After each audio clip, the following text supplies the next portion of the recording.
van a tener y van a adquirir en esta tarde de hoy. El tema de hoy se llama farmacología de los antiepilépticos. Tenemos que ver la farmacología, el estudio.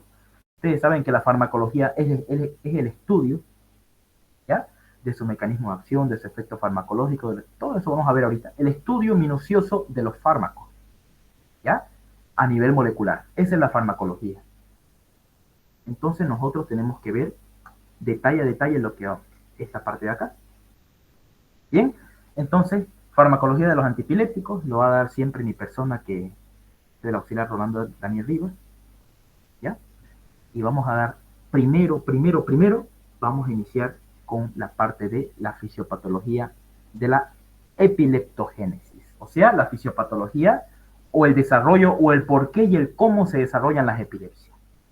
Bien, eso es lo que vamos a iniciar en esta tarde.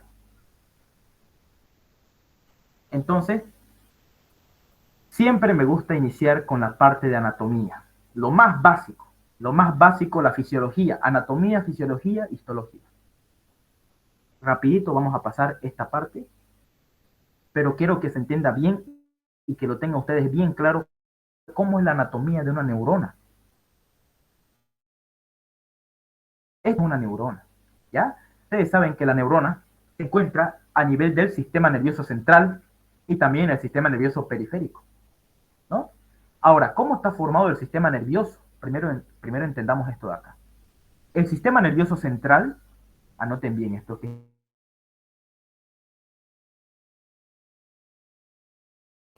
está constituido por el encéfalo, ¿ya? Todo lo que es el encéfalo, el cerebro, el mesencéfalo, todo lo que es la parte anatómica, todo el encéfalo, junto con la médula espinal, forman parte del sistema nervioso central. Bien, así iniciamos. Y todo ese sistema nervioso central está constituido por neuronas y neuroglias. Entonces anotamos bien. Todo ese sistema nervioso central está formado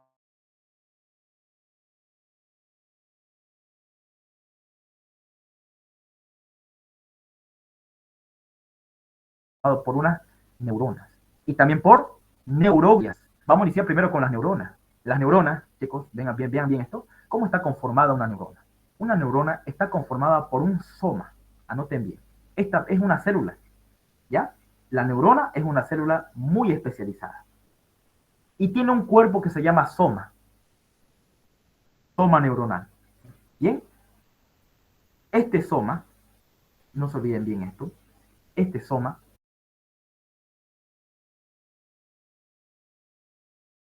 contiene unas prolongaciones que se llaman dendritas, y unas prolongaciones en forma de árbol, dendritas, ¿ya? Bien, y también el soma contiene esta estructura que se llama núcleo, ¿bien? Entonces contiene un núcleo y acá unas pequeños corpúsculos que se llaman corpúsculos de Nis, que tienen alrededor del núcleo, ¿ya? Ponemos ahí, anotemos, aumentémosles en este dibujo, corpúsculos de Nis, ¿no? ¿Qué más contiene la neurona? Les dije que tenía un núcleo, corpúsculo de Nis, tiene, ¿qué cosa más? Dendritas, contiene un axón largo, este es el axón largo, que va al sistema nervioso periférico, o sea, hacia afuera, hacia los nervios. Es largo este axón, mide varios metros de largo, ¿ya? El axón de las neuronas mide varios metros, incluso varios centímetros. Es largo, ¿bien? Entonces iniciamos con la parte de la anatomía. ¿Qué más contiene la neurona? Les dije un axón largo, y esa parte del axón, la parte entre la unión del soma y el axón se llama cono axónico. ¿Bien? Y acá en esta porción de acá se llama segmento inicial del axón. Segmento inicial. Esa parte donde estoy yo rayando se llama segmento inicial. Y todas estas cositas color celeste que rodea al axón se llama mielina. ¿Bien? Anoten bien, se llama mielina. Y estas células que se encuentran aquí alrededor son neuroglias. Son neuronas que están rodeando a la neurona para producirle mielina. Entonces así iniciamos. El axón es largo, le digo, y está cubierto por mielina.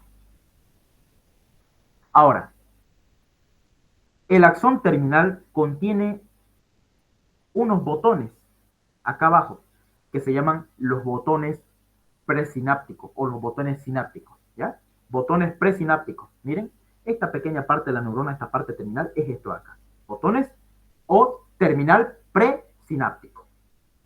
Y la comunicación con otra neurona, imagínense que acá abajo hay otra neurona, acá abajo, se va a llamar terminación postsináptica, ¿ya? O célula postsináptica. Entonces, anotemos bien esto. ¿Qué significa sinapsis, chicos? ¿Alguien me puede decir qué significa sinapsis? ¿Qué significa sinapsis? En terminología. ¿Qué significa sinapsis? Significa la comunicación o la conexión de una célula o de una neurona con otra neurona. Una neurona con otra neurona. Eso es sinapsis. ¿Bien? ¿Y cómo se comunica una neurona con otra neurona? Por medio de sus terminaciones nerviosas, que son las dendritas y los axones. Entonces anotemos eso.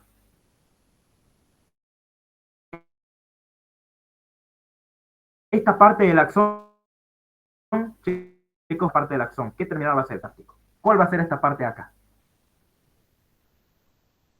A ver, chicos, ¿quién me puede decir? Esta parte del axón. ¿Qué va a ser? ¿Va a ser el terminal presináptico o el terminal postsináptico? ¿Qué creen ustedes? ¿Cuál de esos creen ustedes que es? Esta parte del axón. Esta parte del axón de esta neurona. Digamos que la neurona,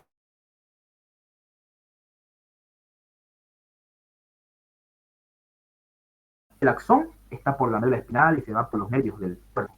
Entonces esta parte terminal del axón sería terminal presináptico o terminal postsináptico. ¿Cuál sería? ¿Cuál creen, chicos? A ver un poco de fisiología. ¿Cuál creen ustedes?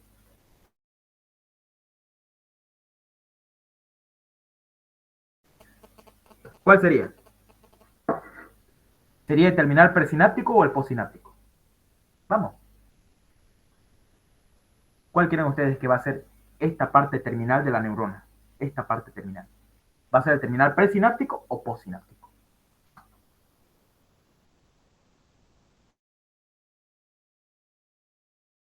Va a ser el terminal presináptico, chicos, ¿ya? Anoten bien, eso es terminal presináptico. Si ustedes no se lo saben, ya se lo saben ahora. Terminal presináptico. ¿Bien? Y si se comunica con otra neurona por medio de su axón o por medio de sus dendritas, ¿cómo se llama esa conexión, esa unión y esa comunicación entre una neurona con otra neurona? ¿Cómo se llama esa comunicación? Sinapsis.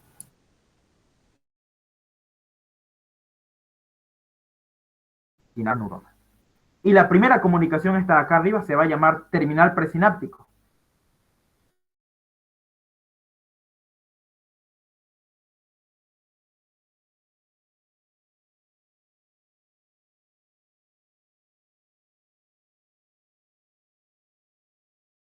Y esta presináptico. Entonces, no se olviden eso, terminal presináptico y terminal postsináptico. Y la comunicación de ambos se llama sinapsis. Y van a ver ustedes, y vamos a hablar mucho de esto, porque en los antiepilépticos tiene mucha importancia saber estos terminales, presináptico y postsináptico. ¿Bien? Y acá hay un espacio. Entre el terminal presináptico y el terminal postsináptico hay un espacio que se llama hendidura sináptica. Hasta ahí todo claro, ¿no? ¿Alguna pregunta, alguien que se haya perdido? Me avisa y levanta la mano y lo volvemos a repetir. ¿Bien? Entonces, terminal presináptico, postsináptico, hay un espacio entre ellos que se llama hendidura sináptica. ¿Bien?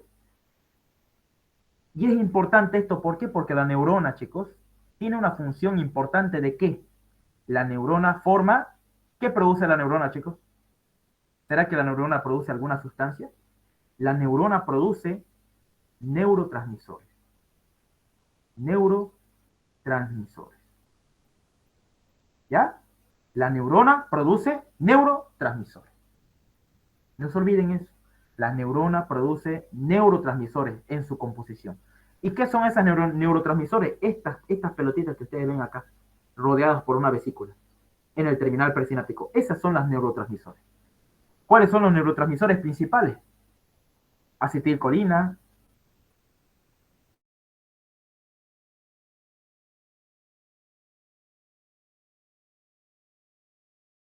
el GABA, la glutamina. ¿Qué más? La glicina, entre otros como la dopamina, entre otros neurotransmisores. Entonces ustedes anoten bien, chicos, cuáles son los neurotransmisores que me va a mí interesar aquí en la parte de antiepilépticos. ¿Cuáles son los dos neurotransmisores que a mí me va a interesar aquí en estudiar aquí en los antiepilépticos? En esta parte de acá. Anoten bien, ¿cuáles son los neurotransmisores que están implicados en, en el desarrollo de las epilepsias? Anoten. El GABA y la glutamina. ¿Listo? Y yo les pregunto, el GABA y la glutamina, ¿quién los produce? Chicos, ¿quién los produce? ¿Qué se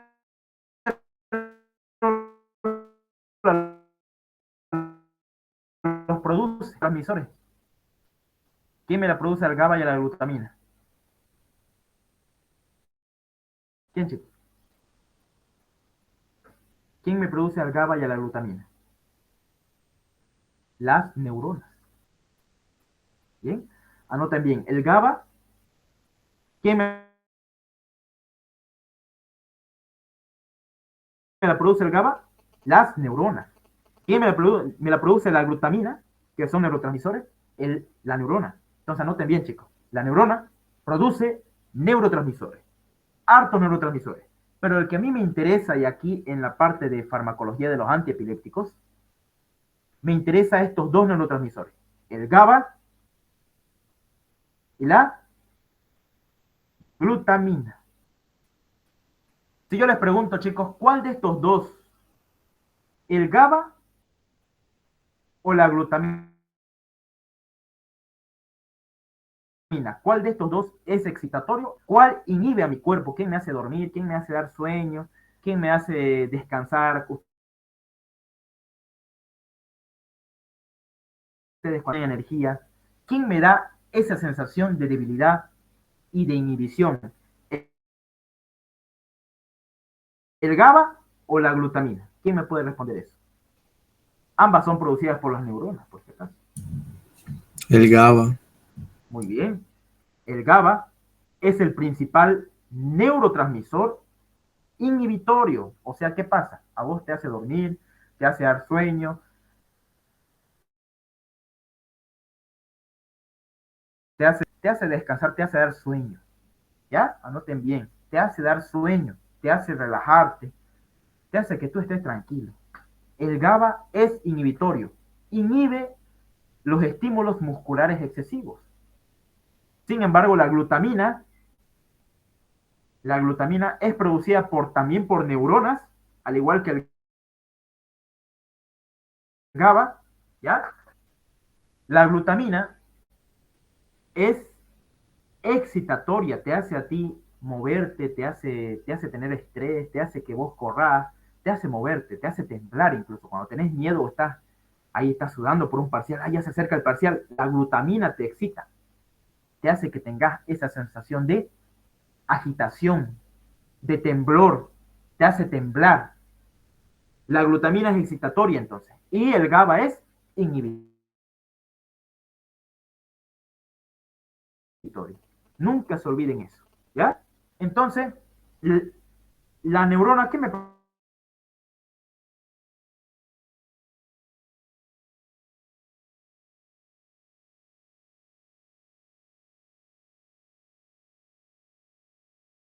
producía? Acá. ¿Cómo se llaman estos terminales, chicos? ¿Cómo se llama este terminal? Se llama terminal presináptico, ¿no? ¿Y qué contiene? ¿Dónde está el neurotransmisor acá? Aquí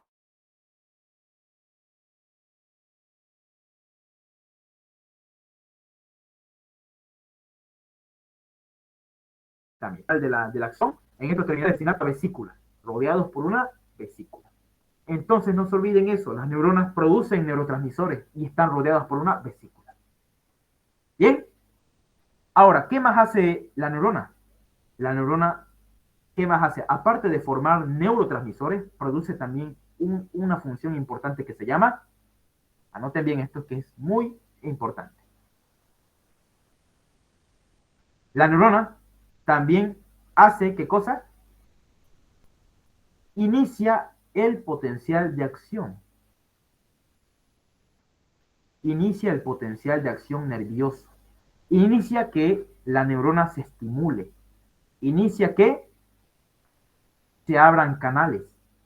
Porque aquí en el terminal presináptico vamos a ver canales. Y aquí en el terminal postsináptico también. Entonces, bien eso, que es sumamente importante. Entonces, dos funciones tiene la neurona. Produce neurotransmisores y la otra función es que inicia el potencial de acción. Eso es lo importante aquí en la parte de los fármacos antiepilépticos y aquí en la parte de la neurona. Entonces, la neurona tiene dos funciones. Produce neurotransmisores e inicia el potencial de acción. ¿Qué va a hacer el potencial de acción, chicos? Nada más y nada menos va a liberar, va a hacer que se liberen estos neurotransmisores, que se liberen ¿hacia dónde? Hacia el terminal pre, o digo al postsináptico. ¿Ya? ¿Ya? Entonces, chicos, anoten bien eso, es importante. Dos funciones que tiene la neurona, que nos interesa a nosotros en esta tarde. Produce neurotransmisores. ¿Qué más? Inicia el potencial de acción nervioso. Entonces, los neurotransmisores, chicos, están acá, miren. Están aquí, reposando en reposo. Pero ¿quién hace que se liberen hacia la hendidura sináptica y hacia el terminal postsináptico? ¿Quién hace que se libere, chicos? ¿Quién hace que estos neurotransmisores se liberen de aquí, del axón, del terminal presináptico? ¿Quién? ¿Él? ¿Él? Potencial de acción.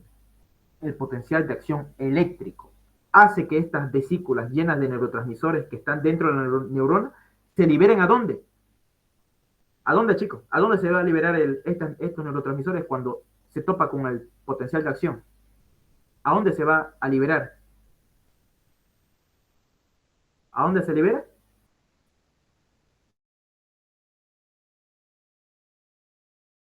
A la hendidura La sináptica. hendidura sináptica. Excelente, muy bien.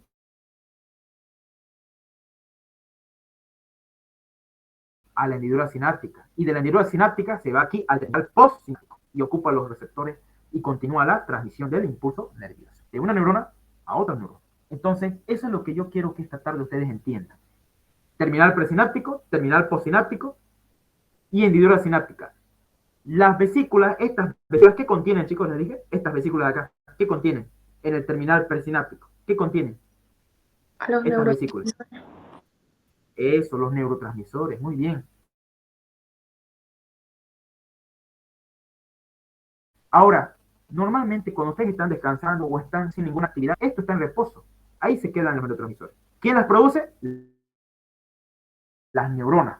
Ahora, hay tipos de neuronas. Neuronas inhibitorias y neuronas excitatorias. Las neuronas inhibitorias producen GABA. Entonces, cuando yo les diga que esta es una neurona inhibitoria, es que en estas vesículas aquí una neurona excitatoria. ¿Qué contiene estas vesículas? ¿Qué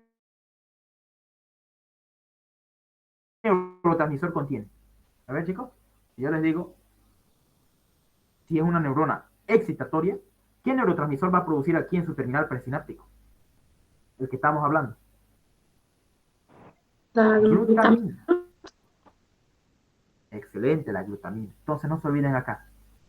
Estas vesículas acá contienen por dentro neurotransmisores. Si es una neurona inhibitoria, es una neurona con carácter inhibitorio y va a producir GABA. Estas vesículas van a tener el neurotransmisor llamado GABA. Y si es una neurona excitatoria, estas vesículas van a contener glutamina. Ojo, chicos, una neurona misma no puede secretar las dos a la vez. Hay neuronas por eso excitatorias y hay neuronas inhibitorias. Unas que te hacen despertar, que te hacen activar, que te activan durante el día, que son las neuronas activadoras, o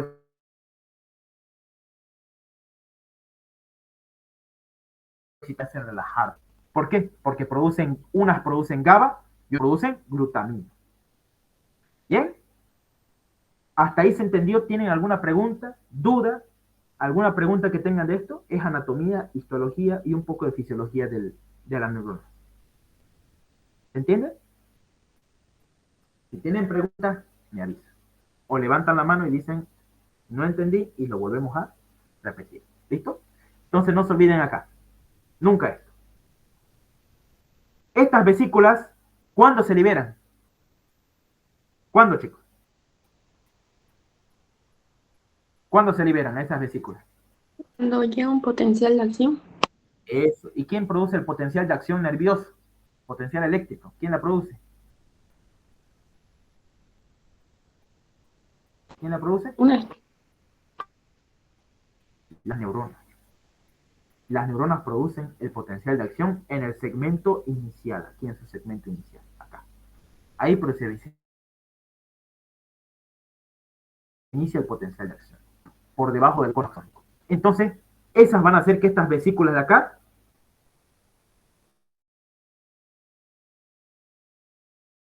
llenan láctico. Anoten bien. Ahora, chicos, aquí quiero que ustedes tengan algo muy en cuenta. Aquí, todo es lo que es el terminal presináptico, viene a ser lo que es el líquido intracelular, ¿no? La neurona dentro de la neurona, todo es líquido intracelular.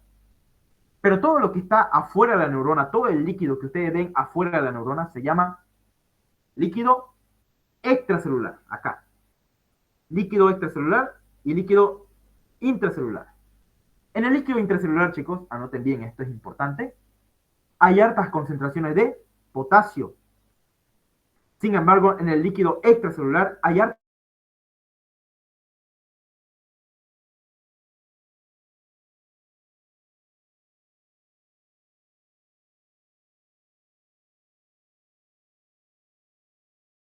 concentraciones de calcio y de sodio. ¿Ya? Va a ser, para que se liberen estas vesículas de acá, el potencial de acción va a abrir canales, va a haber unos conductos donde el sodio y el calcio van a ingresar para que se liberen las vesículas. Entonces, si yo les pregunto, chicos, ¿dónde hay más potasio? ¿Dentro de la célula o por fuera de la célula? ¿Dónde más hay ion potasio? Positivo, con carga positiva. ¿En el líquido intracelular, en el terminal presináptico, o en el líquido extracelular, que es por fuera de la célula? ¿Dónde hay más potasio? En el líquido intracelular. Y en el líquido extracelular, ¿qué hay más? Hay sodio y hay potasio. ¿Ya? Y el sodio y el potasio son necesarios ¿para qué? ¿Para qué son necesarios, chicos, el sodio y el potasio aquí en el terminal presináptico? ¿Para qué sirven? Para que ingresen dentro de la célula por un conducto, por un canal, y estos neurotransmisores se liberen. Con eso ustedes entendiendo, chicos, ya la mitad del curso ya están entendiendo ya. Lo que quiero que ustedes entiendan es esto. El líquido extracelular, ¿qué contiene? Les dije, altas concentraciones de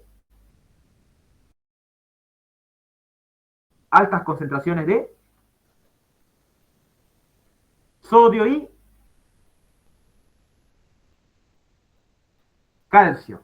¿Para qué me sirve, chicos, el sodio y el calcio? Aquí en el líquido extracelular, por fuera de la célula. ¿Para qué me sirve este sodio y este calcio? ¿Será que tienen que estar ahí nomás, afuera de la célula? ¿Para qué me sirve? A ver, Para chicos, iniciar el potencial de acción, excelente. Para iniciar, ¿qué cosa? Para que se- el potencial de acción va a abrir estos canales. Acá vemos canales. Mira, acá hay un canal. ¿Quién va a abrir ese canal? El potencial de acción. El potencial eléctrico que nació de la neurona va a abrir estos canales y va a hacer que el sodio y el calcio ingresen dentro de la célula lateral perisináptico. Y este sodio y este calcio que está adentro del terminal tienen neurotransmisores hacia la hendidura sináptica. Entonces, chicos, vamos por paso. Primero, ¿dónde hay altas concentraciones de sodio y de calcio? ¿Líquido intracelular o líquido extracelular? ¿Dónde hay más concentraciones de sodio y calcio? ¿Dónde? Líquido celular. Eso, líquido extracelular. ¿Y dónde hay pocas concentraciones de sodio y calcio? Acá adentro. En el líquido intracelular hay poca concentración de sodio y de calcio. Pero hay altas concentraciones de ¿qué? Le dije, aquí dentro de la célula. De potasio. Eso, de potasio. Aquí, dentro de la neurona, en el terminal presináptico. Ahora, ¿para qué me sirve que haya este sodio y este potasio con carga positiva, que son cationes con carga positiva? ¿Para qué me sirve este sodio y este calcio? ¿Para qué me sirve que estén acá afuera? ¿Será que es normal que... ¿Será que ahí nomás tienen que estar? ¿Afuera?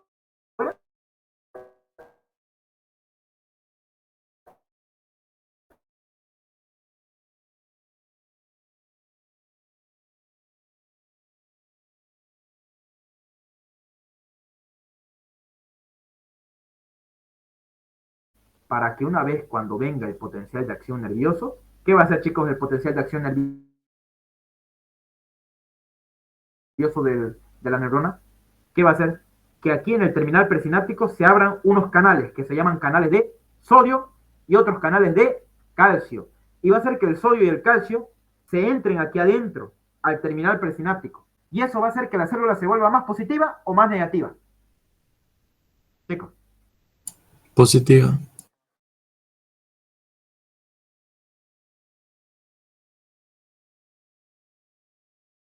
si está entrando sodio y calcio, bien, excelente, más positiva.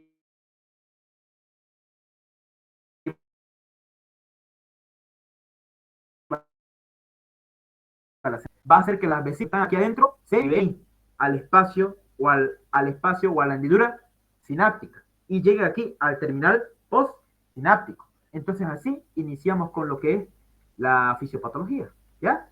Eso es lo que pasa normalmente.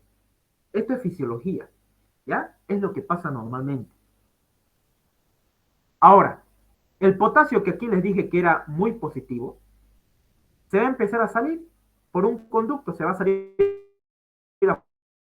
afuera, al líquido extracelular se va a salir el potasio. Ya que aquí adentro había hartas concentraciones, ahora se va a ir de un lugar de mayor concentración a un menor concentración, que es el líquido extracelular.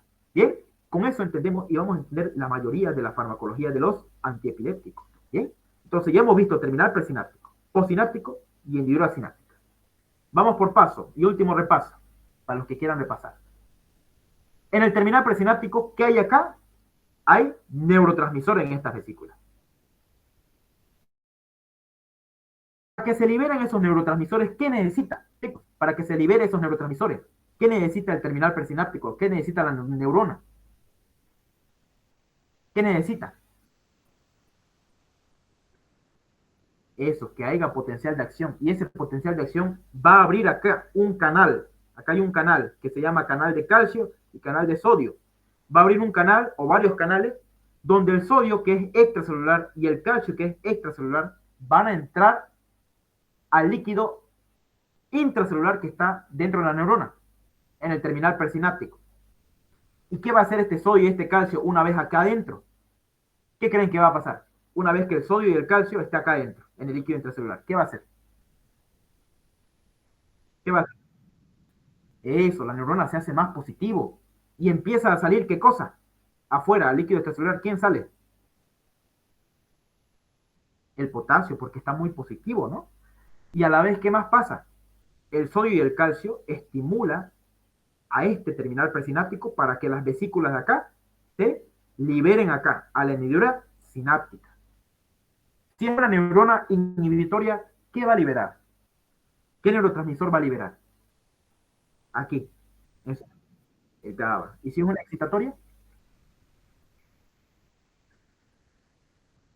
Glutamina. Lo va a liberar aquí en la henidura sináptica. ¿Lo ven ustedes ahí? Se está liberando. Y va a llegar aquí al terminal postsináptico. Y así iniciamos con esta parte de la farmacología de los antiepilépticos. ¿Hasta aquí se entendió? ¿Alguna pregunta que tenga? ¿Alguna duda? ¿Alguna aclaración que no se haya entendido y quieran preguntarme? ¿Alguna pregunta? ¿Alguna duda?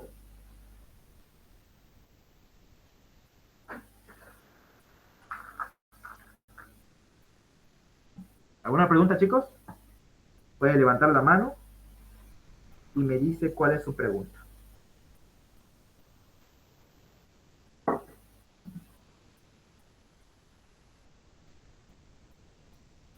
Bien, si no hay preguntas, vamos a continuar. ¿Listo?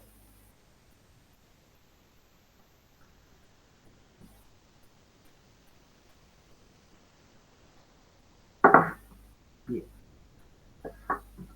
Vamos a continuar. Si no hay preguntas, continuamos. Bien. Ya hemos visto un resumen de lo que es la fisiología normal, lo que pasa normalmente en mi cuerpo.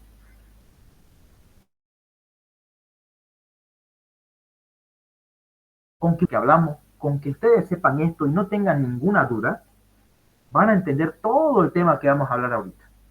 Vuelvo a preguntar, ¿alguien tiene alguna pregunta, algo que quiere que vuelva a repetir sobre esto? ¿Alguien tiene alguna pregunta que levante la mano? Si no hay ninguna, podemos continuar. ¿Bien? Bien, iniciamos. Principio fundamental. Los principios fundamentales. Vamos a hablar primero al inicio. ¿Cómo se desarrolla la epilepsia? Principios fundamentales. Lo principal es lo que ustedes tienen que saber, ¿ya? Que los antiepilépticos, estos fármacos antiepilépticos, que es el tema de hoy, ¿sirven para qué? ¿Se utilizan para qué? Para el tratamiento crónico de las epilepsias. No se olviden ustedes, chicos, que las epilepsias son enfermedades crónicas a largo plazo. Durante años tiene el paciente estos ataques de epilepsia. Entonces, eso es el objetivo principal de los antiepilépticos, para el tratamiento crónico de las epilepsias y los ataques agudos de convulsiones, porque no se olviden que las epilepsias se caracterizan por tener convulsiones.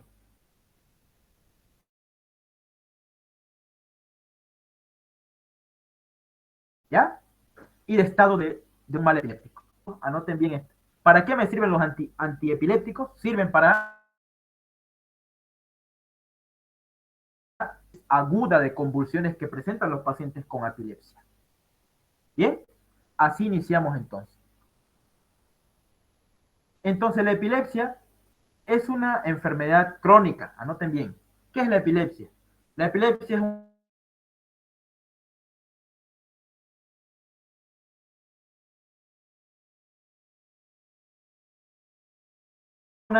picos recurrentes denominados crisis epilépticas.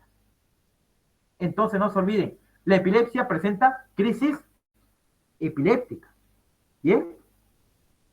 Entonces,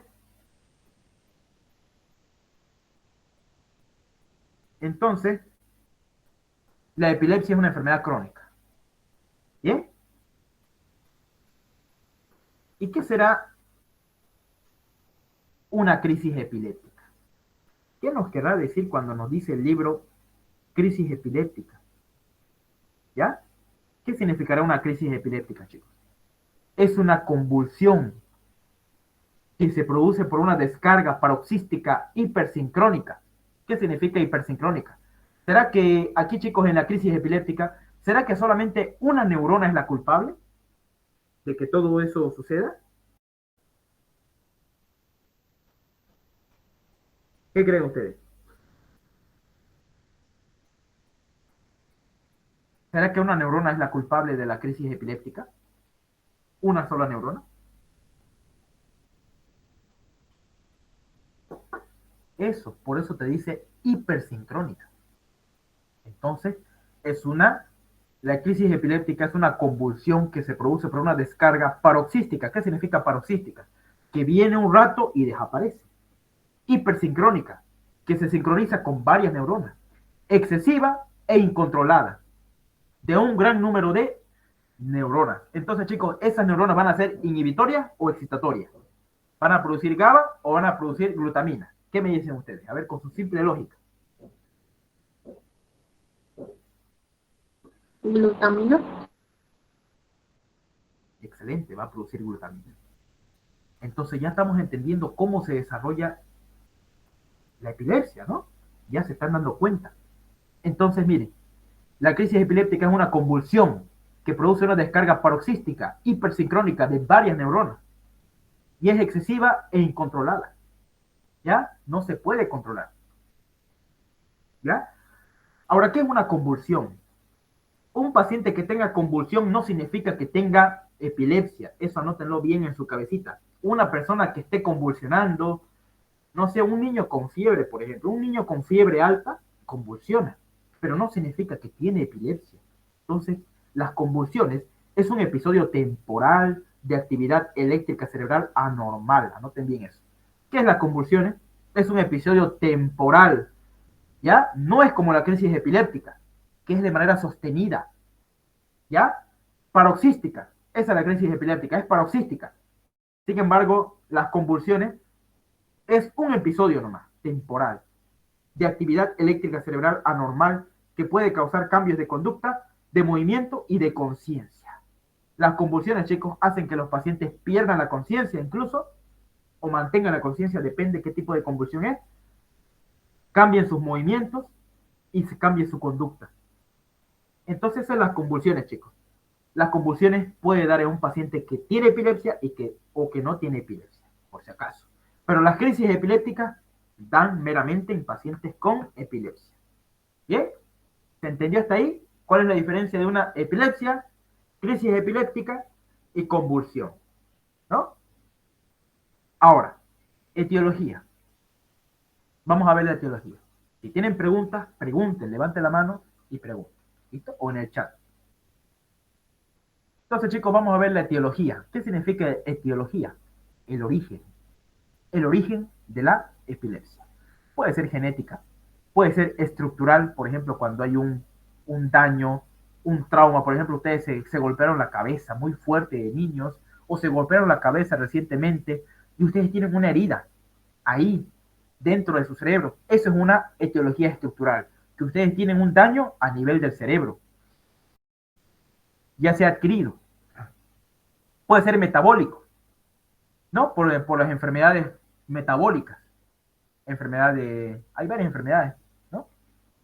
Que producen enfermedades metabólicas como la hemocromatosis, la enfermedad de Wilson, todas esas son enfermedades metabólicas.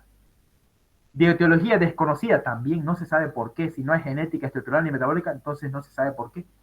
Infecciosa también, cuando hay una infección a nivel del cerebro, la infección del cerebro se llama encefalitis, ¿ya? Si hay una infección a nivel del cerebro, del encéfalo, también me produce convulsiones. Y también por una causa autoinmune, como el lupus o la artritis reumatoide, me produce convulsiones o epilepsias autoinmunes.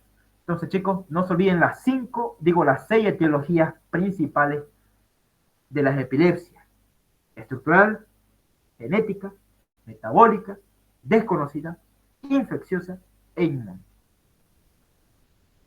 Entonces, chicos, el foco epiléptico puede estar en una sola zona del cerebro este, que va a producir el foco epiléptico aquí. Por ejemplo, aquí está el cerebro derecho e izquierdo. Aquí en el cerebro izquierdo, este es el derecho y este es el izquierdo, aquí en el cerebro izquierdo puede haber un foco aquí epiléptico, ¿ya? Un foco epiléptico único, y que esta zona de aquí es la culpable de que todo el cerebro se estimule y el paciente esté temblando. Puede ser, como dice acá, puede producir convulsiones focales. Este foco aquí epiléptico puede producir convulsiones focales en una sola zona del cerebro. Y múltiples focos, por ejemplo, en todas partes del cerebro, en una enfermedad metabólica, no sé, hartos focos epilépticos acá de neuronas que están excitadas, neuronas excitatorias, van a producir convulsiones generalizadas. Entonces, anote bien, chicos. Múltiples focos epilépticos. ¿Qué son los focos epilépticos? Donde hay neuronas excitatorias, anormales. Entonces, ¿qué es un foco epiléptico? Es la ubicación donde se encuentran las células excitatorias. ¿Bien? Entonces, si están en múltiples focos, pueden producir convulsiones generalizadas. Pero si hay un solo foco, en un solo cerebro, es más frecuente en el lóbulo temporal del cerebro izquierdo, va a producir convulsiones focales. Eso de ahí nunca se tienen que olvidar. Importante. ¿Bien? Entonces yo les decía, aquí chicos, en los focos epilépticos, ¿cuál de los dos focos se ubica principalmente? ¿Dónde se ubica este de aquí, este foco acá? Este foco epiléptico, ¿dónde se ubica frecuentemente? ¿En qué lóbulo del cerebro? El temporal. ¿Ya? No se olviden eso nunca. El foco epiléptico, cuando produce convulsiones focales, cuando hay un solo foco epiléptico, ya sea infeccioso, por un absceso cerebral, no sé, por una causa autoinmune o por una causa estructural, si hay un solo foco epiléptico, es más frecuente que se forme en el lóbulo temporal. Anoten bien. ¿Ya? Entonces, las convulsiones focales es producido por un foco epiléptico único. ¿Dónde se ubicaba ese foco? Comúnmente en el lóbulo temporal izquierdo. Hasta aquí. ¿Alguna pregunta? ¿Alguna duda que tengan?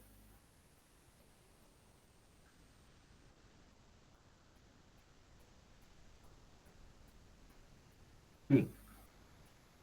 Si no hay preguntas, continuamos.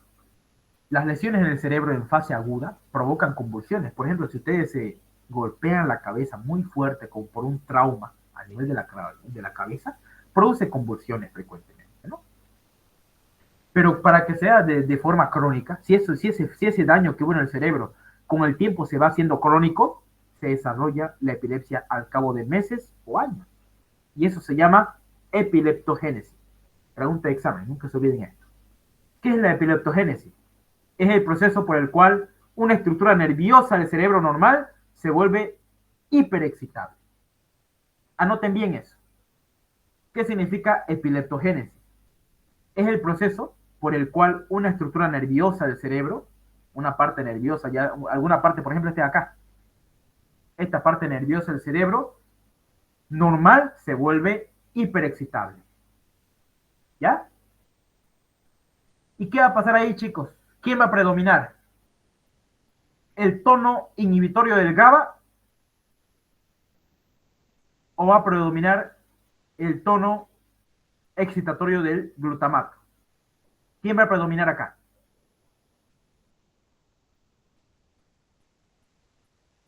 El GABA, Glutamato.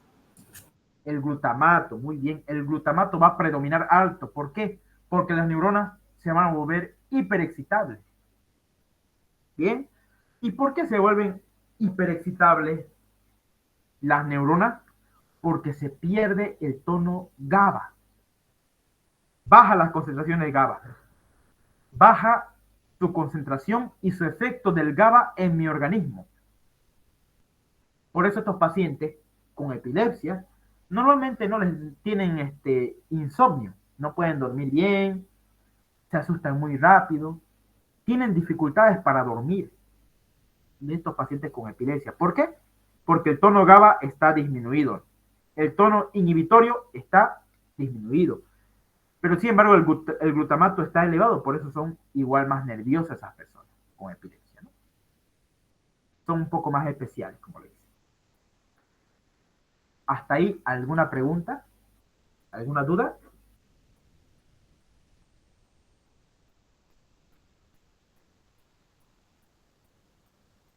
Entonces, chicos, ¿qué era epileptogénesis? ¿Qué significa la palabra epileptogénesis?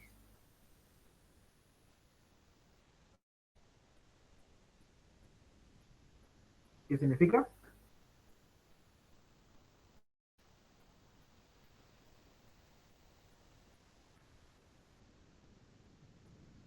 Muy bien. Una parte de neuronas o de estructuras nerviosas que forman gracias a las neuronas se vuelven hiperexcitables. Una estructura nerviosa del cerebro normal se vuelve anormal, hiperexcitable, con altas concentraciones de producción ¿de qué? De glutamato. Entonces, el objetivo de los antiepilépticos va a ser ¿qué cosa? Disminuir el tono glutamato, del glutamato, que es el neurotransmisor inhibitor, excitatorio, ¿no? Bien, ese es el objetivo del tratamiento de los antiepilépticos que estamos viendo aquí al inicio. Bien. Si tienen preguntas, me avisa. Causas fisiopatológicas de la epilepsia.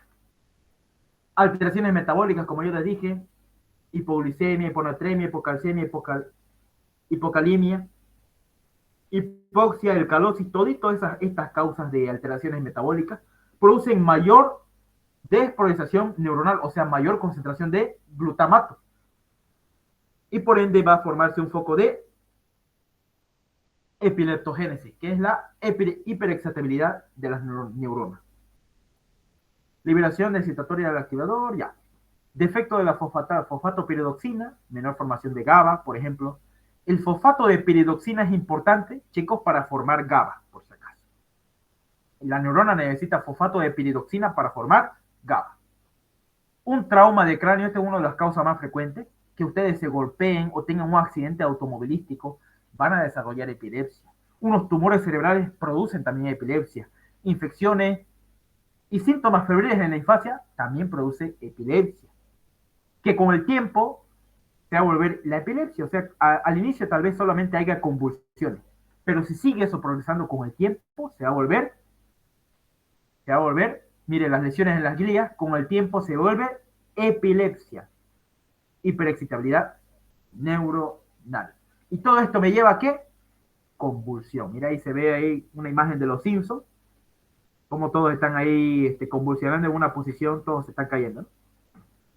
Algo así son las convulsiones. ¿Bien? Entonces ya hemos visto los cambios funcionales que hay cuando se está desarrollando la epileptogénesis. Los cambios funcionales, ¿cuál es? Aumenta el glutamato y disminuye el GABA. Cambios estructurales, ¿cuáles son? Capacidad de determinadas neuronas para experimentar cambios paroxísticos. Eso es crisis epiléptica, ¿no? Disminuye el tono del GABA, inhibe el tono GABAérgico, ¿ya? Se baja el GABA y aumenta el tono glutamatérgico, o sea, aumenta el glutamato. Muy bien. Entonces, anoten bien eso. ¿Cómo se llama este estudio, chicos? Miren de acá. ¿Cómo se llama este estudio? ¿Quién conoce? Aunque Donde se le sería un ponen unos electrodos en la cabeza. ¿Cómo? electroencefalograma, creo. Excelente. El electroencefalograma. El año pasado quería dar yo una clase de esto a los chicos de medicina. ¿Cómo interpretar un electroencefalograma? Es muy bonito, muy sencillo, no es complejo. Miren, a todo paciente con sospecha de epilepsia que haya tenido convulsiones repetitivas por más de 3 veces, nosotros tenemos que hacerle un electroencefalograma. El electroencefalograma te pone unos electrodos aquí en la cabeza y fácilmente te diagnostica si la convulsión que presenta el paciente es focal o es multifocal, o es generalizada o es de un solo foco. ¿Dónde le dije que es más frecuente cuando la crisis es focal, cuando la convulsión es focal, en un solo lado del cerebro único? ¿Dónde es más frecuente que yo ubique el foco epiléptico? El foco epiléptico es lóbulo temporal izquierdo. Ese es el que siempre le van a preguntar a ustedes en el internado y en todas partes, ¿ya? Lóbulo temporal izquierdo es el que más frecuentemente se ubica los focos epilépticos únicos, cuando son uno solo. Lóbulo temporal izquierdo, ¿no? Y van a ver ustedes en el electroencefalograma esto, que solamente una parte del electroencefalograma se altera, la parte izquierda, como se ve aquí en el electroencefalograma, la parte izquierda. Sin embargo, cuando es una crisis generalizada, cuando hay varios focos epilépticos en varias partes del cerebro, se ve así, todo el electroencefalograma se altera. Todo el electroencefalograma. Entonces, sencillo, ¿no? Crisis focales, crisis generalizada. Eso anótenlo bien. Anótenlo súper bien. ¿Y cuál es el tono que está elevado aquí, chicos? ¿El tono GABAérgico o el tono glutamatérgico? ¿Cuál es el tono que está elevado aquí en ambos? ¿El tono GABAérgico del GABA o el tono glutamatérgico del glutamato? ¿Cuál de esos está elevado aquí en estas dos crisis?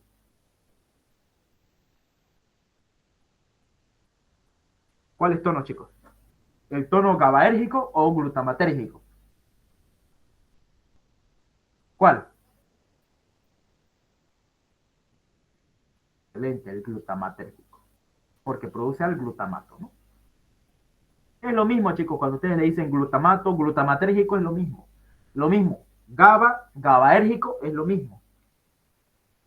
Bien, entonces, miren, crisis focales, crisis generalizada.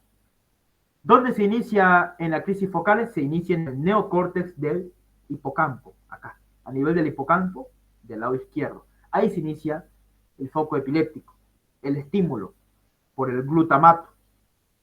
Y aquí cuando es generalizado es en todas partes del cerebro, ¿no? Entonces el estudio mejor recomendado para localizar el foco de epilepsia, aparte de los estudios de imagen, es el electroencefalograma, para hacer el diagnóstico de el tipo de epilepsia. ¿Ya? Anoten bien eso. Muy bien. Para que haya entonces este tipo de crisis, tiene que haber una actividad hiperexcitable, hiperactividad de las neuronas. Y tiene que haber una hipersincronía, una sincronización de las neuronas afectadas. Eso tiene que haber, chicos. Vamos a ver aquí entonces un poco de las crisis epilépticas. ¿Ya? Las crisis epilépticas.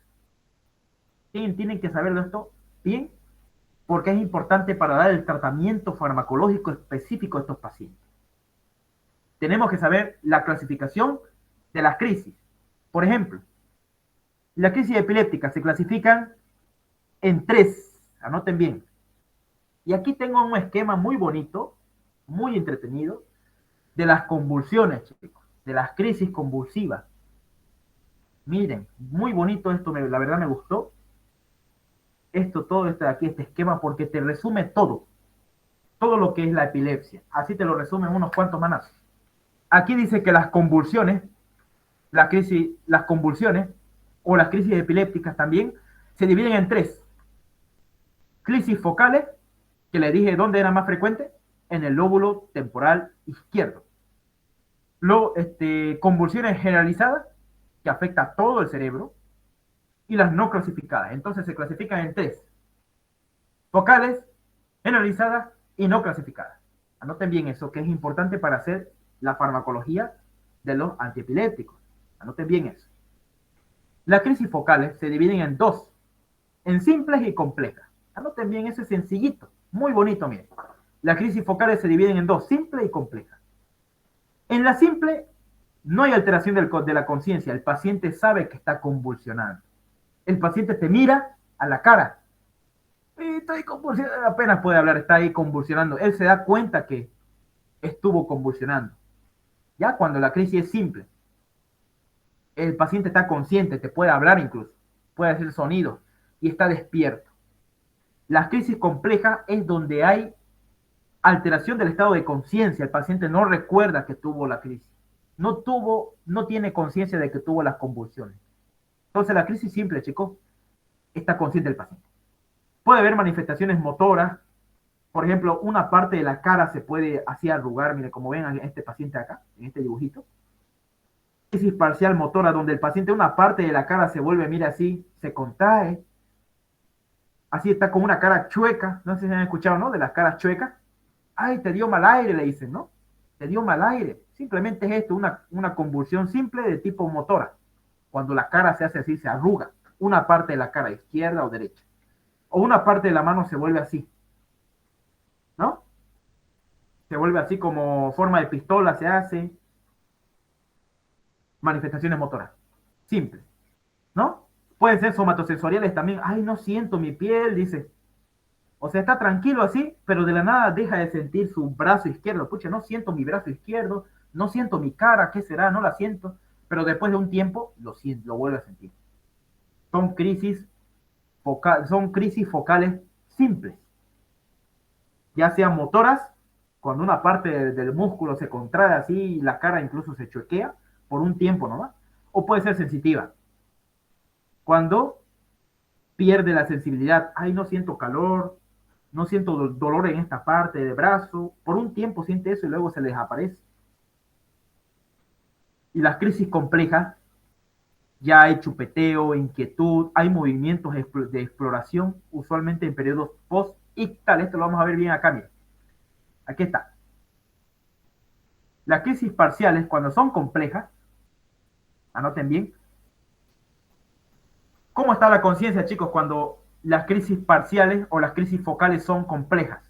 ¿Cómo está la conciencia? ¿El paciente está consciente o inconsciente? ¿Cómo está el paciente?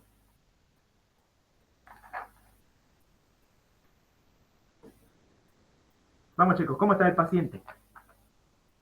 De su conciencia. Cuando es una crisis, una convulsión focal compleja. ¿Cómo está la conciencia? A ver, ¿quién envía? ¿Alguien envió algo? Inconsciente. Bien, Herrera, vaca. Muy bien, Jerry. Excelente. Está, cuando la crisis parcial es compleja, el paciente está consciente. Está inconsciente. ¿Ya? Y hay alteraciones de la conducta incluso, y el paciente no se da cuenta de lo que le pasó. Hay automatismo. Puede tener movimientos. También se llama estado post-ictal. ¿Bien?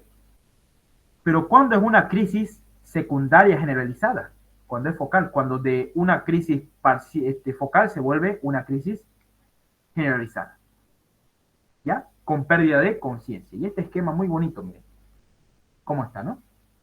Compleja, simple y compleja. Ya saben, las simples pueden ser motoras, sensitivas, psiquiátricas, pero las complejas, hay inquietud, hay chupeteo, hay automatismo, movimientos de exploración, de búsqueda, tiene unos movimientos con alteración de la conciencia, no sabe lo que hace. Crisis focales complejas. ¿Cuándo son generalizadas? Y estas son las que más quiero que ustedes atiendan bien y aprendan bien. ¿Cuándo es una crisis o una convulsión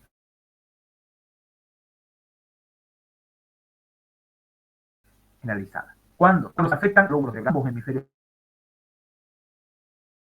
cerebrales.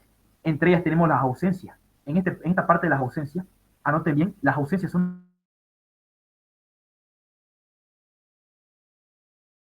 de corte, ¿ya? Se motora, el paciente simplemente se queda así. Más frecuente en los niños, por si acaso. Las ausencias es mucho más frecuente en los niños. Cuando de la nada están ahí echaditos, o están parados y de la nada así se miran, pero están despiertos, ¿ya? Es flácido. Eso se llama ausencia. El niño se cae flácido, dura menos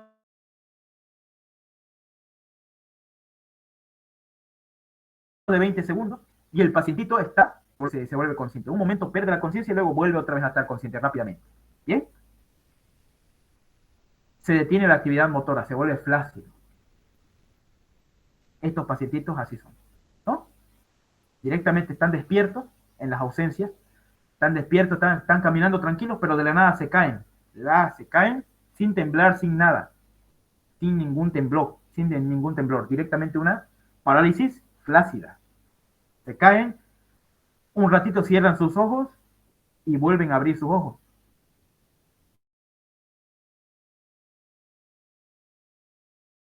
¿Ya? Puede estar con aura, sin aura, ¿no?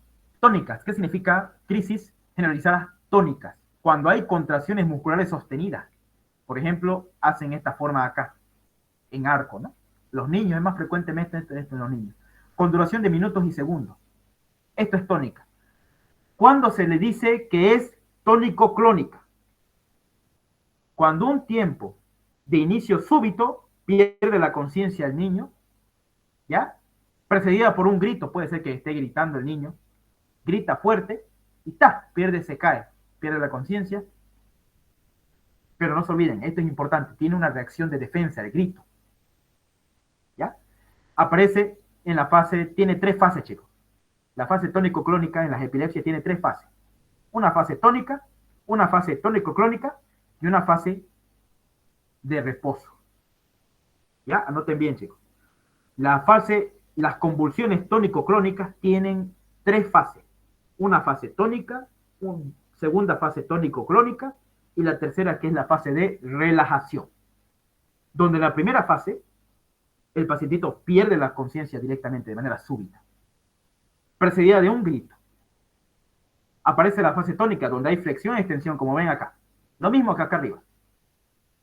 Pero en este caso, seguido de una fase clónica que es más larga, ¿no? Es más larga y prolongada. La fase clónica es donde, mire, está así, en hiperextensión, mire. Y el pacientito muerde su lengua, se vuelve cianótico, su cara empieza a cambiar. Esa es la fase tónico-clónica. Cuando el pacientito se vuelve ligeramente sus labios cianóticos,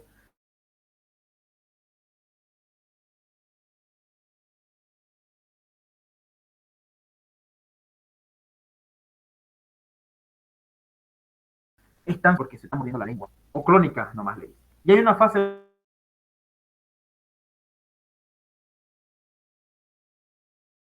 donde está, se duerme por rato y se orina incluso, ¿no? Se orina y se ve que se está orinando.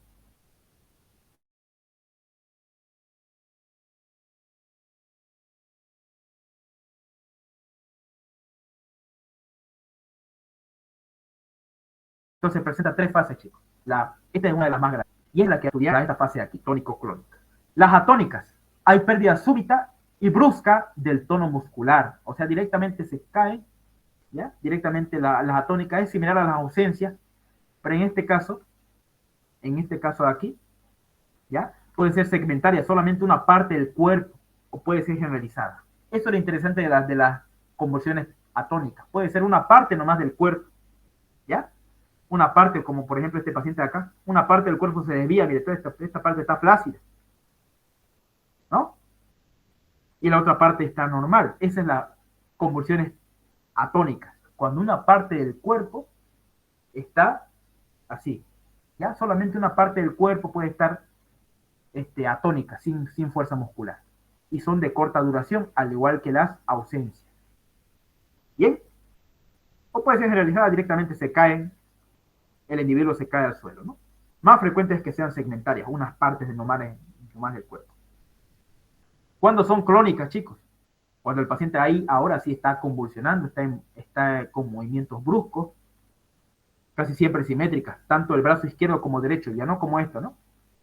Casi siempre con el brazo derecho, izquierdo, se están moviendo de manera alterada, flexiones y extensiones. Esa es una fase o crisis clónica, ¿ya? Son bruscas y rítmicas y casi siempre simétricas. Y comprometen los músculos flexores y extensores, como esto acá, ¿no? Tónica. Esta parte clónica. Y las mioclonías, esto anoten bien. ¿Qué son las mioclonías? Son sacudidas breves e involuntarias, únicas, o en una serie o uno más de grupos musculares. Clínicamente pueden ser focales, segmentarias o generalizadas. Anoten bien eso. Y se precipitan con el despertar. Entonces, anoten bien esto. ¿Qué son las mioclonías? Son sacudidas breves, involuntarias que tiene el pacientito. Más frecuente también en los niños. Únicos, ¿no? y una serie de uno más grupos musculares. Puede ser solamente el brazo o pueden ser las piernas. No son simétricos, son asimétricos, a diferencia de las clonías. Las crónicas son simétricas y las mioclonías son asimétricas. ¿Ya? Y se precipitan ¿cuándo? Cuando el paciente está despertando. No hay estado posictal, por si acaso. Bien, entonces esas son las definiciones. Tónico, clónica, mioclonía. Bien, les pregunto ahora, chicos, ¿se entendió bien esta parte? ¿O cuál de estas partes no se entendió, chicos, de este esquemita? ¿Cuál de este tipo de crisis contiene las tres fases? Tónico, clónico y de relajación.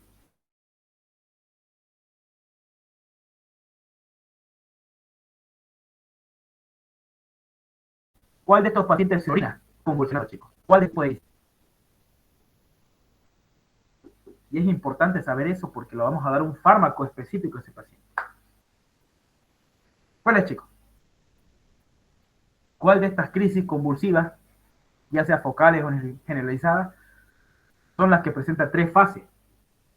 Tónico, luego la parte clónica y luego la parte de relajación, donde el paciente se orina mientras está en su periodo de relajación, mientras está durmiendo, después de su crisis convulsiva.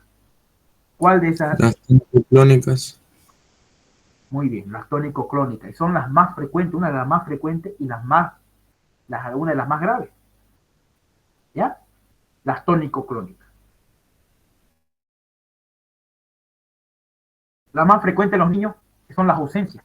En una corta duración de 20 segundos, están así despiertos. Un rato cierran sus ojitos, vuelven a abrir sus ojitos, y ahí ¿qué dice? ¿Qué pasó? Dice, ¿no? Un ratito nomás se relajan, ahí como si se echaran un ratito. Son las ausencias. Eso es importante saber, chicos. ¿Ya? Bien. Si ustedes entendieron este esquemita de aquí, lo voy a pasar igual al grupo, no se preocupen. Este esquemita de aquí es clave para que ustedes entiendan lo que son las convulsiones tónico-clónicas, etc. ¿Alguna pregunta que tengan de esto? ¿Alguien entendió? ¿No entendió? Levante la mano. Yo le respondo. ¿Alguna pregunta? ¿Alguna duda?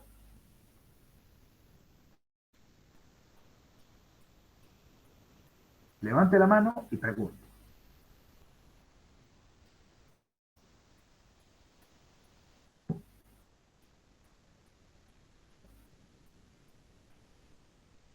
¿Tienen alguna pregunta? No se olviden. ¿Tiene alguien alguna pregunta, alguna duda? Vamos a ver si tienen preguntas. ¿Alguna duda, alguna pregunta, chicos?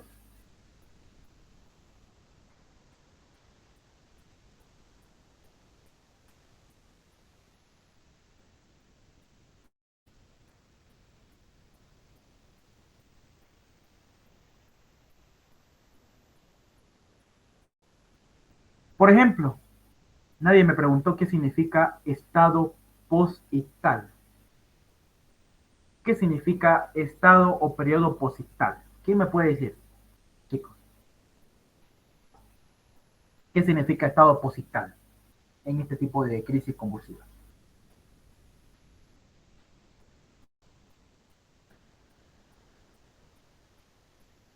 Anoten bien esto.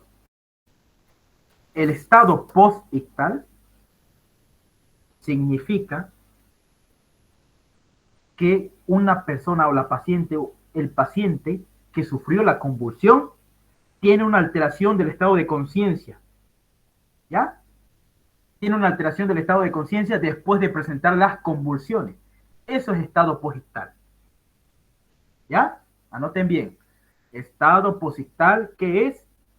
Es cuando el paciente, después de presentar las convulsiones, tiene una alteración del estado de conciencia, después de las convulsiones. ¿Ya? No sabe qué hora es, digamos, no sabe en qué fecha estamos, así se olvida. Eso es estado posictal. Una persona, después de tener crisis convulsiva, después de su crisis, después de que haya pasado todo esto, digamos, va a tener alteración del estado de conciencia. Eso es el estado posictal, por si acaso, anótenlo bien. Y nosotros vamos a tener un tratamiento también para ese tipo de paciente en estos tipos de fármacos antiepilépticos. Pregunta, chicos, ¿alguna duda, alguna pregunta? Para que nos pasemos acá a la clasificación de los antiepilépticos, según su mecanismo de acción. ¿Alguna pregunta? ¿Alguna duda?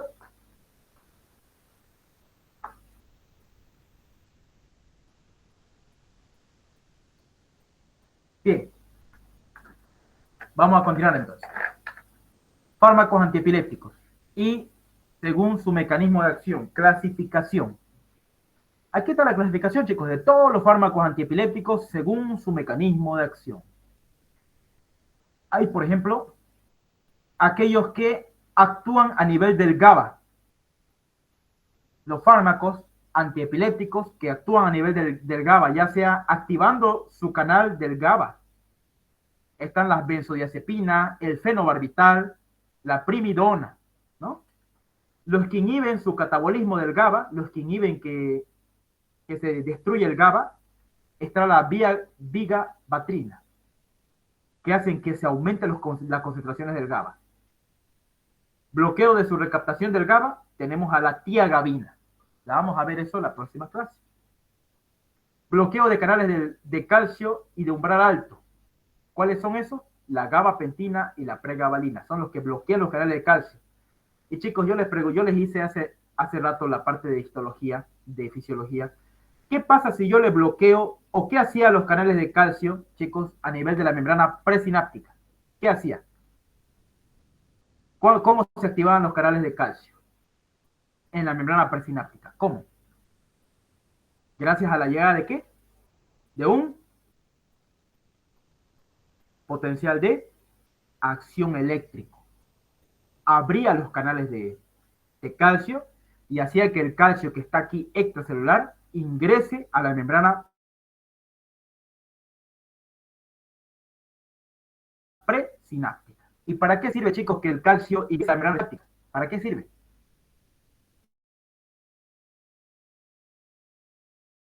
Junto con el sodio. ¿Para qué sirve, chicos?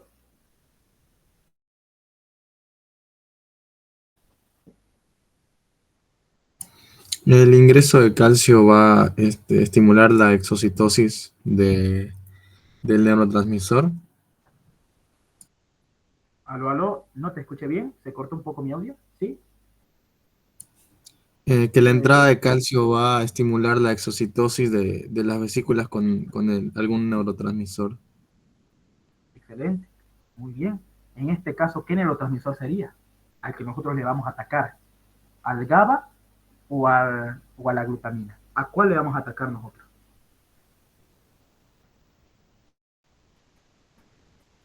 Si estamos inhibiendo los canales de calcio, sería para inhibir la secreción de glutamina. Excelente, muy bien. Sería entonces inhibir la secreción de glutamina. Excelente. Ese es entonces su mecanismo de acción. Dice acá, inhibición de los canales de calcio. Mira. Al inhibir los canales de calcio, no va a haber exocitosis, como decía, o no va a haber, no va a botar o no se van a liberar las vesículas al espacio, a la hendidura sináptica y al espacio postsináptico, a la membrana postsináptica. ¿Por qué? Gracias al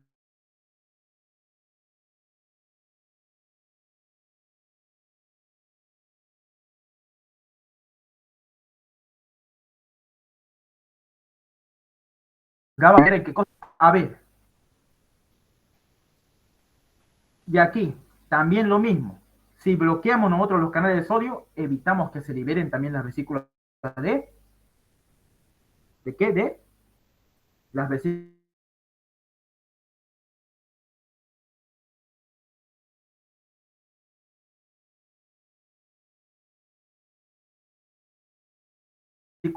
de acción más prolongada, son de larga duración, su acción es larga, vamos a ver eso también. Los que modulan la proteína A2, 2A, es el levetiracetam. Estos son fármacos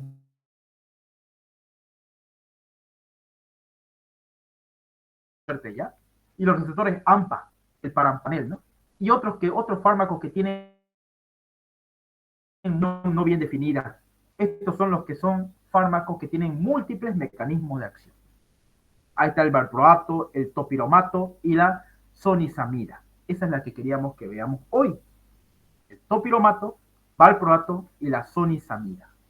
Bien, entonces, su mecanismo de acción es múltiple, ¿no?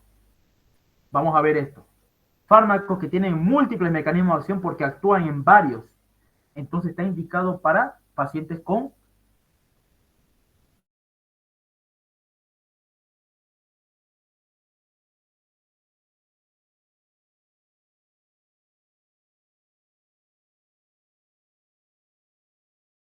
actúan a nivel del canal de calcio, actúan a nivel del sodio. Muy interesante el valproato, el topiromato y la zonisamida. Muy interesante. Su mecanismo de acción. Bien, son múltiples. Entonces, chicos, evitar la propagación de las descargas paroxísticas del foco cerebral. Ese es su principal mecanismo, efecto principal de acción que nosotros queremos con estos fármacos. ¿Listo?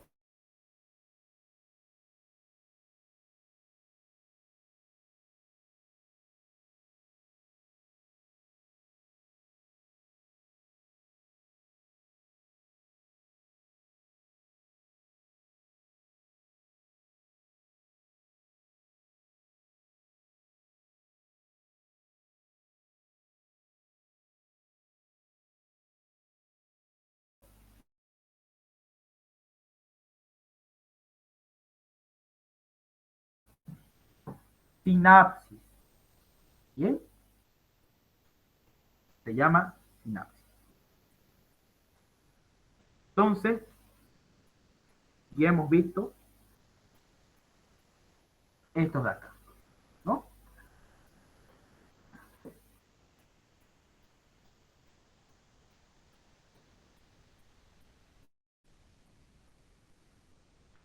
Bien, sinapsis.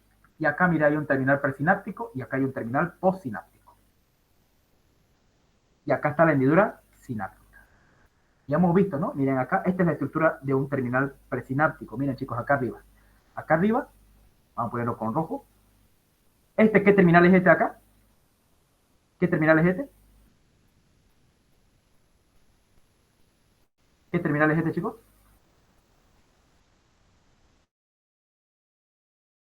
Este aquí es el terminal presináptico, ¿no? Y este de acá abajo, ¿qué terminal es?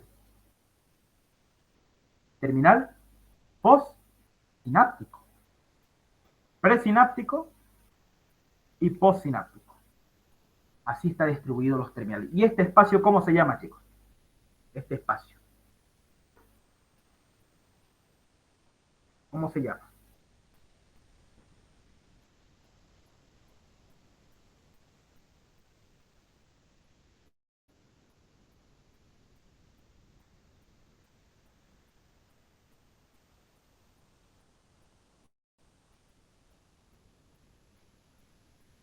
¿Cómo se llama ese espacio?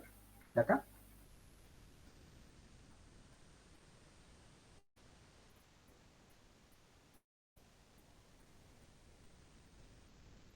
Hendidura sináptica. Muy bien. Hendidura sináptica. Y ahí es donde se liberan los neurotransmisores.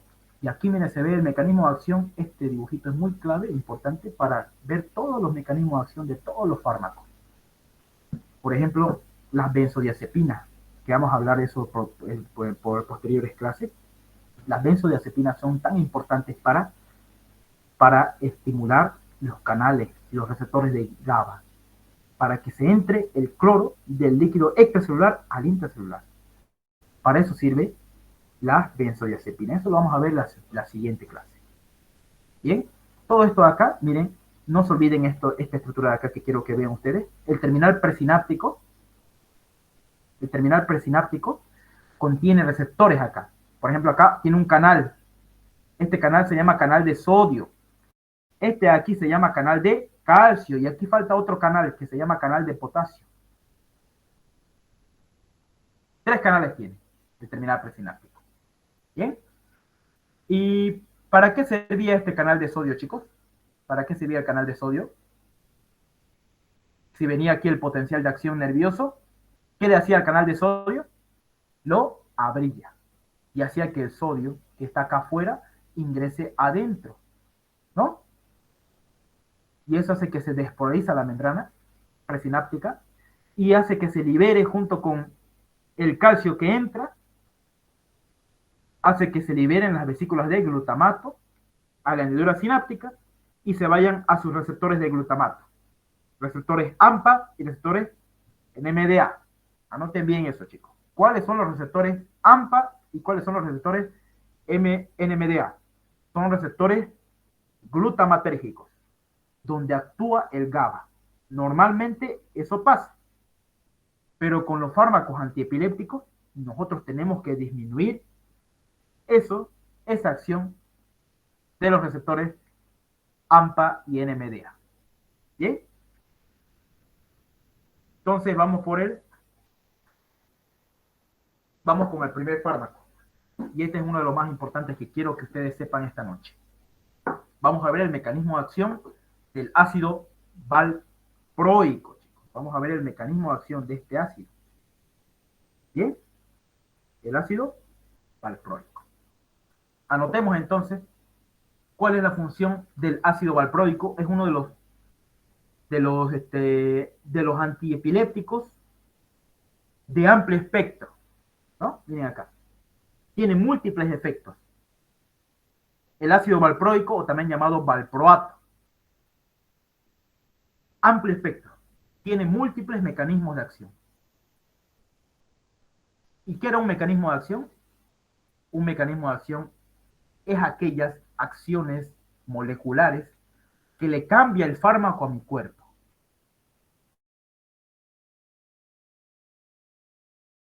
Eso es un mecanismo de acción del fármaco. Entonces, ¿qué pasa aquí, chicos? En el valproato, que es lo que vamos a ver hoy, a concentraciones elevadas cerebral, ¿qué es lo que hace? ¿Cuál es el mecanismo de acción del valproato? O también llamado ácido valproico. ¿Qué es lo que hace? Aumenta las concentraciones cerebrales de GABA. ¿Ya? ¿Por qué? Porque estimula al ácido glutámico descarboxilasa. Anoten bien, miren aquí, yo tengo aquí un dibujito, donde ustedes van a ver acá al terminal presináptico. Estoy dibujando acá el terminal presináptico de la neurona. ¿Ya? Entonces, el glutamato se puede volver GABA, chicos. El GABA, que significa ácido GABA butírico, ¿no? Entonces, el glutamato se puede volver inhibitorio, se puede volver GABA, gracias a la acción del glutamato descarboxilasa. Entonces, ¿qué es lo que hace el ácido valproico, chicos? Hace que el glutamato se vuelva GABA, gracias a la acción elevada del glutamato descarboxilasa. Anoten bien eso. Primer mecanismo de acción. Segundo mecanismo de acción. Disminuye su degradación, inhibición por el GABA transaminasa y por el ácido sucínico deshidrogenasa. Entonces hay dos enzimas, chicos. La GABA transaminasa, normalmente en estado fisiológico, normalmente la GABA transaminasa que está acá adentro, la GABA transaminasa acá adentro está, la GABA transaminasa. Acá hay este de aquí es un astrocito, por si acaso. Esta neurona aquí es un astrocito. Es otra neurona o otra neuroglia, donde una vez que se libere GABA, lo recapta, miren, lo recapta.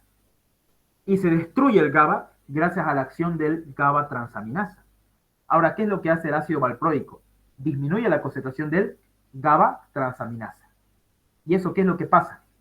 ¿Qué creen que va a pasar cuando disminuimos la degradación del GABA, inhibiendo al GABA transaminasa y al ácido sucínico deshidrogenasa? ¿Qué es lo que pasa, chicos? ¿Será que aumenta el GABA o disminuye el GABA? ¿Qué me dicen ustedes? ¿Aumenta el GABA o disminuye el GABA? Cuando yo inhibo a las enzimas que me destruyen el GABA. ¿Qué pasa con el GABA, chicos? ¿Aumenta o disminuye? Cuando yo inhibo a la GABA transaminasa y inhibo al ácido sucínico deshidrogenasa, que se encuentran ¿en dónde? Aquí, en la neuroglia, en una neurona aparte. ¿Qué creen ustedes, chicos?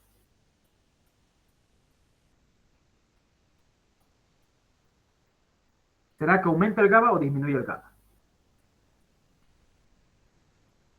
Miren, chicos, normalmente lo que pasa con el GABA es esto, cómo se forma. ¿Ya? Miren, ¿cómo se forma el GABA? Primero viene aquí la glutamina, acá arriba. Anoten bien. Se va a la mitocondria de la neurona del terminal presináptico y la mitocondria tiene una enzima que se llama glutaminasa. Normalmente, anoten bien esto es lo que pasa normalmente con el GABA. ¿Cómo se forma el GABA?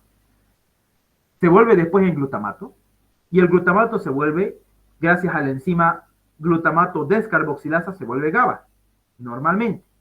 Y este GABA se transporta, gracias a los transportes de vesícula GABA-B, se transporta en las vesículas y se libera a la hendidura sináptica cuando hay un potencial de acción nervioso, inhibitorio. Y este mismo GABA que se liberó acá en la hendidura sináptica se vuelve a recaptar, se vuelve a entrar al terminal presináptico. Y vuelve otra vez y otra vez como un circuito vicioso. Y otra porción del GABA se va aquí, al astrocito. Se va aquí y se mete por este conducto y se va dentro hacia la mitocondria del astrocito. ¿Ya? De otra neurona, tal vez. Y de ahí se vuelve en glutamato, el GABA, llega a formarse en glutamina y se vuelve a recaptar en el terminal presináptico y así sigue un círculo y un círculo. ¿Bien? ¿Se entendió hasta ahí cómo se forma el GABA? Chicos, ¿alguien me puede responder? ¿Se entendió cómo se forma ahí el GABA? ¿Se entendió o no se entendió? Aquí está, ¿no? El receptor del GABA.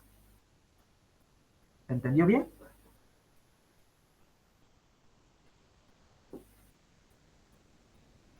¿Se Sí. entendió bien esta parte? Bien. Si tienen preguntas, si quieren que lo vuelva a repetir, me avisan. ¿Ya? Una más entonces. La glutamina, ¿ya? La glutamina que está en el terminal presináptico que secretó la neurona, va a la mitocondria.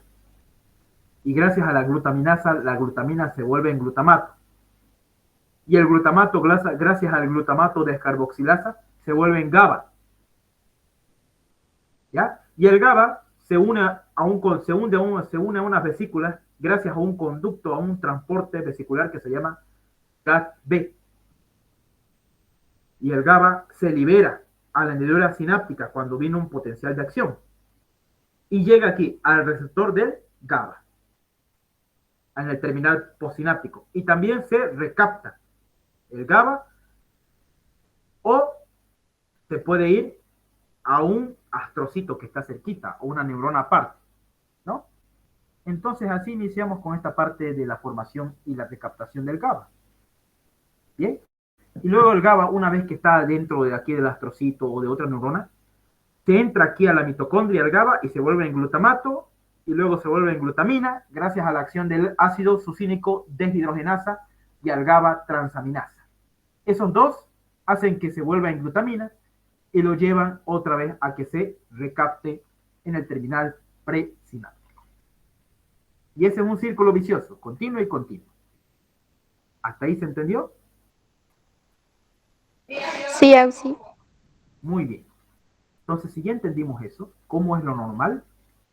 Ahora, ¿qué es lo que hace el ácido valproico o el valproato, que es un antiepiléptico? ¿Qué es lo que hace? ¿Qué es lo que hace? Aumenta, ¿qué cosa? ¿Cuál es lo primero que hace este ácido? Aumenta la acción ¿de quién? Del glutamato descarboxilasa. Uno, y hace que se forme más cantidad de GABA. Segundo, ¿qué es lo que hace a nivel de su recaptación? Hace que haya una inhibición de estas enzimas, del GABA transaminasa y del ácido sucínico deshidrogenasa. Hace que se inhiban esas enzimas y evite que el GABA se vuelva en glutamina. ¿Bien? Ahora, eso hace que se aumenten las concentraciones de GABA, que haya altas concentraciones. También estimula la liberación, que es otro mecanismo de acción, estimula la liberación rápida de glutamina a la hendidura sináptica. ¿Ya? ¿Qué es más lo que hace? Inhibe los canales de sodio dependientes de voltaje. Inhibe los canales de sodio dependientes de voltaje. Bloquea los canales de sodio. Entonces disminuye la propagación del potencial de acción, ¿no? Y también inhibe los canales de calcio tipo T, que son los encargados de producir GABA, de que se excrete el GABA. Bien, entonces esos son sus mecanismos de acción del ácido valproico. Una vez yo entiendo eso, y ya voy a entender todo lo que me va a dar lo demás. Entiendo el mecanismo de acción y me voy a dar cuenta de todo lo demás. Entiendo la parte química y voy a entender todo lo demás. ¿Hasta ahí alguna pregunta, alguna duda que tengan? Bien. Si tienen preguntas, levanten la mano. Si quieren que lo vuelva a repetir, lo vuelvo a repetir. ¿Listo? ¿Cuándo se libera GABA? Cuando aquí están los canales de calcio y de sodio, se abren por el potencial de acción e ingresa, ¿no? Para que se libere el GABA. ¿Bien? Y aquí está, miren, chicos. Farmacocinética. Farmacocinética es qué es lo que le hace mi organismo al fármaco. Eso es farmacocinética. ¿Qué le hace mi organismo? ¿Qué le hace mi cuerpo cuando yo tomo un fármaco?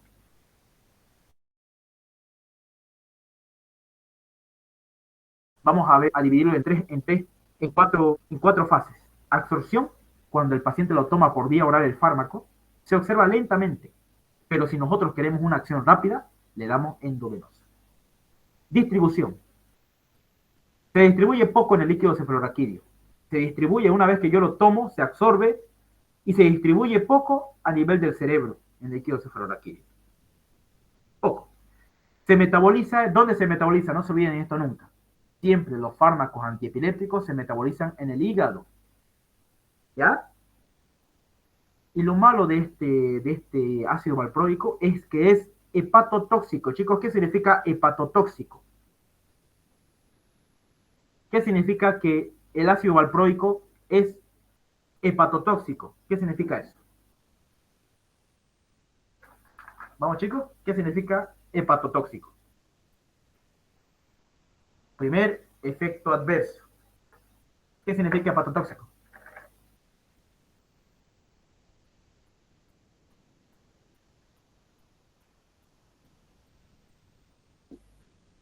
Significa que daña el hígado, ¿no?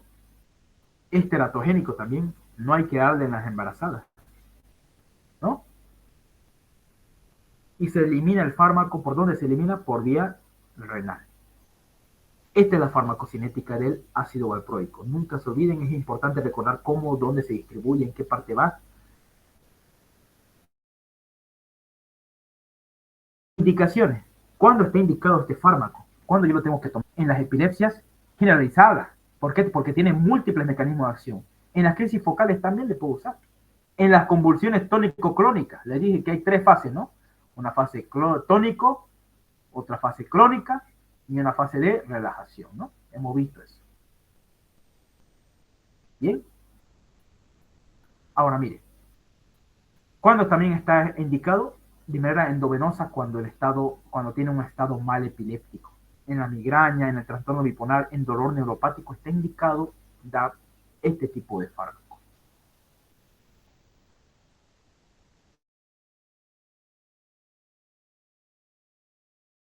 La dosis 20 a 30 miligramos kilogramos día. ¿Ya? Le vamos a dar cada 8 horas o cada 12 horas, ¿no? 20 a 30 miligramos kilogramos día. Normalmente se inicia a veces con 200, se inicia con 250 miligramos, ¿no? Se inicia al día. Entonces anoten bien, chicos, la dosis es de 20 a 30 miligramos por kilo de peso del paciente durante el día. Y lo tengo que subdividir esa dosis cada 8 o cada 12 horas, ¿no? Y en niños es de 10 a 15 miligramos kilogramos día, cada 8 y cada 12 horas. ¿Ya? Endovenosa le puedo dar porque tiene un efecto más rápido. Le puedo empezar con 20 a 40 miligramos kilogramos. En 10 minutos los puedo poner en vía endovenosa por la vena, ¿no? Y la dosis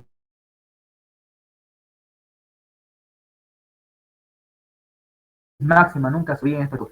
La dosis máxima es de 2.500, o sea, 2 gramos, 2.1 gramos durante el día es la dosis máxima. Otro libro dice 2.400, pero mejor quedarse con esta parte de media, ¿no? 2.500 gramos. La dosis máxima que uno tiene que consumir durante el día de valproato, ¿ya?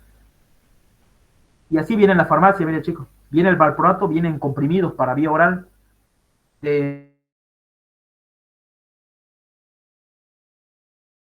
250, de 200, 150 y 500, en la de 200, 250 y 500 en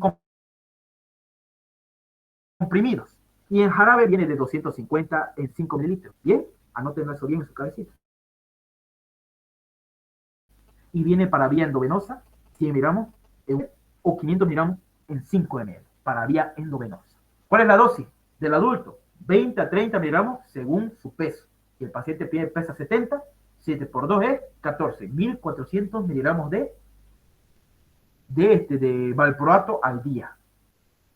Si lo dividimos cada 8 horas o cada 12 horas, ¿cuánto sería? 1400 dividido entre 3, entre 2, ahí saldría el resultado, y eso le damos cada 8 o 12 horas.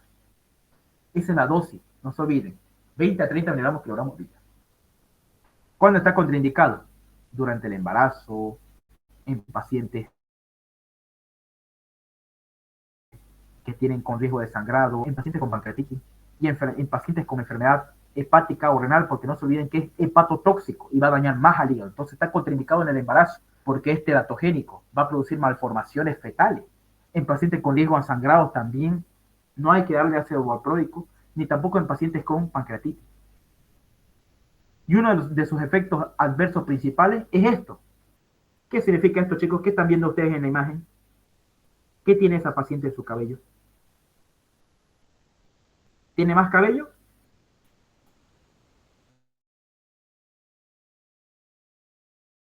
¿O qué le pasa en la imagen? Miren, ¿qué le pasa a su cabello? ¿Cómo se llama eso? Ese estado. Alopecia. Muy bien. Entonces, los efectos adversos del ácido valproico es un excelente fármaco para varios tipos de crisis.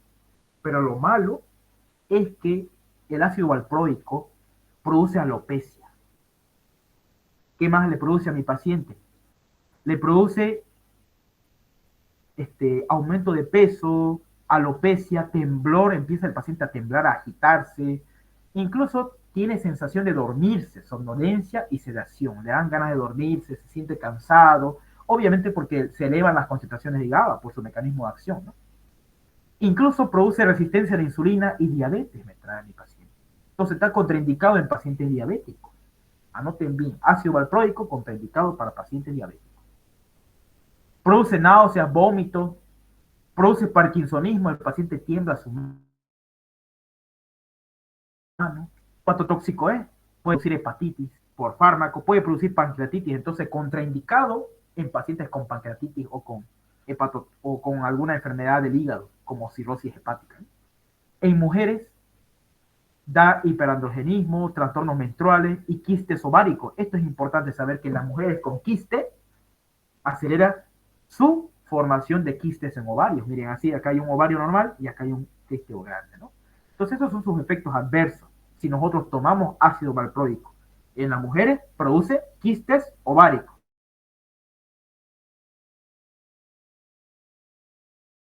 ¿No? Quistes en los ovarios. Mujeres embarazadas, no hay que darle a las mujeres embarazadas en el primer trimestre por algún defecto del tubo neural, o sea, con algún defecto en su cerebro o en su columna vertebral, ¿no? Alteraciones cognitivas y de lenguaje en los niños. Entonces está contraindicada porque disminuye el intelecto, la capacidad intelectual en los niños cuando la mamá lo toma durante el embarazo. Entonces anoten bien eso, chicos, que tiene mucha importancia sus efectos adversos, sus indicaciones, sus contraindicaciones y cuándo le damos y cuándo no le damos al paciente. Bien, ¿cuál es el principal efecto adverso, chicos, del valproato?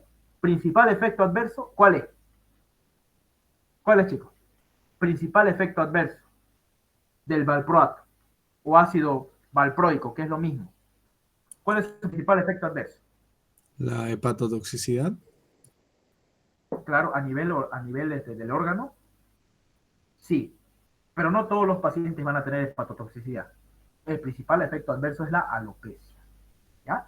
Alopecia, hepatotoxicidad, porque va a dañar el hígado y va a producir lo que es síntomas de parkinsonismo y de sedación, ¿no? El paciente le va a tener ganas de dormir. Pero el principal efecto adverso es la alopecia.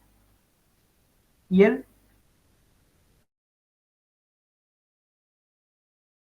hepatotoxicidad es de segundo. ¿Bien? Entonces, que yo inicio, no se olviden, 20 a 30 kilogramos día. Y en la farmacia, ¿cómo viene? De 200, de 250 y de 500. ¿Bien? Y también viene en jarabe de 250 miligramos o de 250 miligramos cada 5 mililitros. ¿Alguna pregunta hasta aquí, chicos?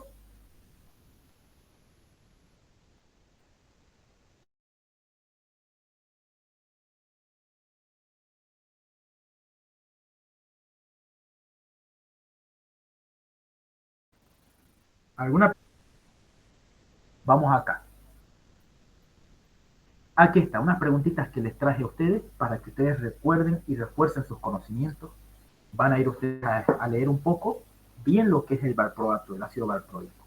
Pero antes de eso, aquí les tengo unas preguntas. Y quiero que lo hagamos juntos. Chicos, ¿cuál es el neurotransmisor implicado en la fisiopatología de la epilepsia, chicos? Nómbrenme cuál es el que se aumenta y cuál es el que se disminuye. Vamos. ¿Cuál, chicos?